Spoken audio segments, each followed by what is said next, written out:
Timor Leste sebagai anggota tetap ASEAN.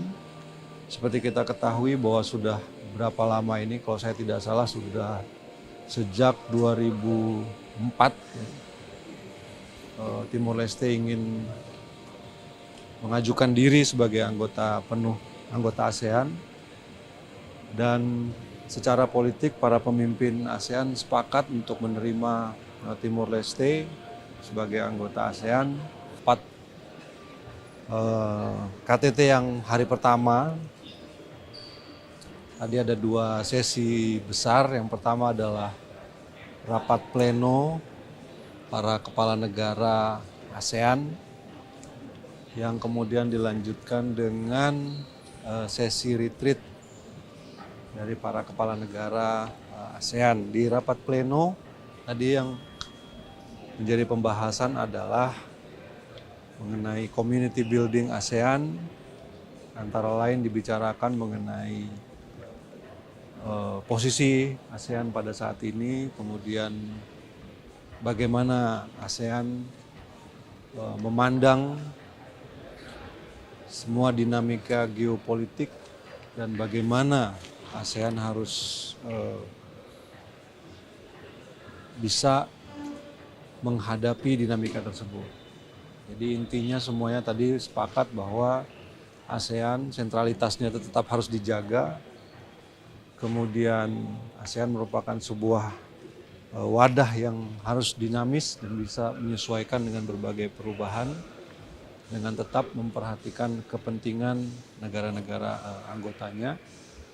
Kemudian juga tadi dibahas mengenai keharusan dari negara-negara ASEAN untuk meningkatkan kohesivitas dan kekompakan, sehingga kita benar-benar bisa menjadi kekuatan regional yang diperhitungkan, kemudian juga menjadi sebuah kekuatan yang benar-benar bisa bermanfaat dengan semua potensi. Populasi ASEAN ini menurut catatan ada kurang lebih 660 juta penduduknya. Ini merupakan sebuah kekuatan ekonomi yang besar. Kemudian kita juga punya berbagai komoditas yang bisa saling diperdagangkan, dan ini merupakan satu kekuatan ekonomi sendiri yang kalau dilihat secara jumlah mungkin lebih besar daripada kawasan-kawasan lain di belahan dunia yang lain. Kemudian tadi juga dibahas mengenai keanggotaan Timor Leste sebagai anggota tetap ASEAN. Seperti kita ketahui bahwa sudah berapa lama ini, kalau saya tidak salah sudah sejak 2004 Timor Leste ingin mengajukan diri sebagai anggota ASEAN, dan secara politik para pemimpin ASEAN sepakat untuk menerima Timor Leste sebagai anggota ASEAN. Tentu saja selama ini mereka juga melakukan proses dalam rangka aksesi sebagai anggota ASEAN, dan secara politik kita semua sepakat untuk bisa menerima ASEAN, dan diharapkan pada KTT ASEAN yang ke-47 nanti Timor Leste resmi menjadi anggota tetap anggota penuh dari ASEAN. Kemudian tadi juga dalam intervensinya Pak Presiden Prabowo mengusulkan untuk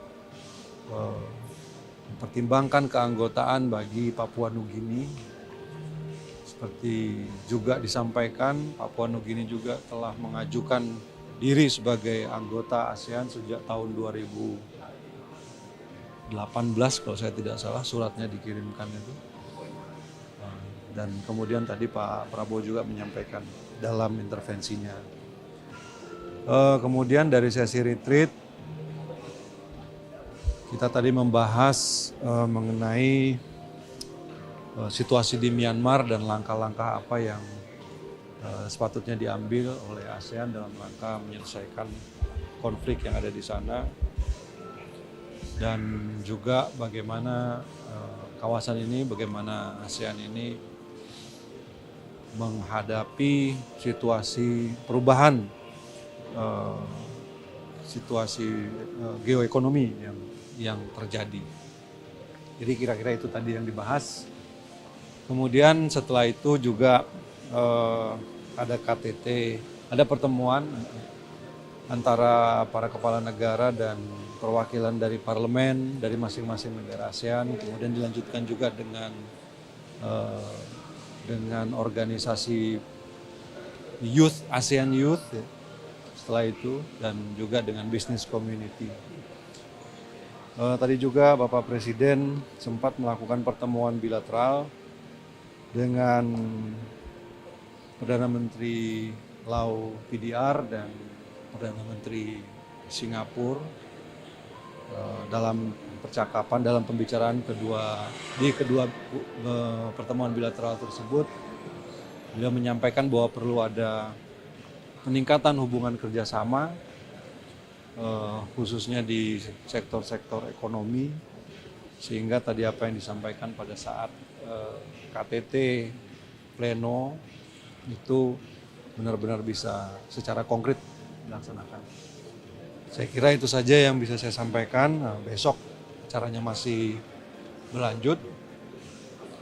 Ada beberapa pertemuan dengan pertemuan trilateral, kemudian pertemuan dengan GCC, kemudian pertemuan antara ASEAN, GCC, dan juga China. Besok acaranya masih cukup panjang. Apa yang bisa diharapkan Pak dari pertemuan besok Pak?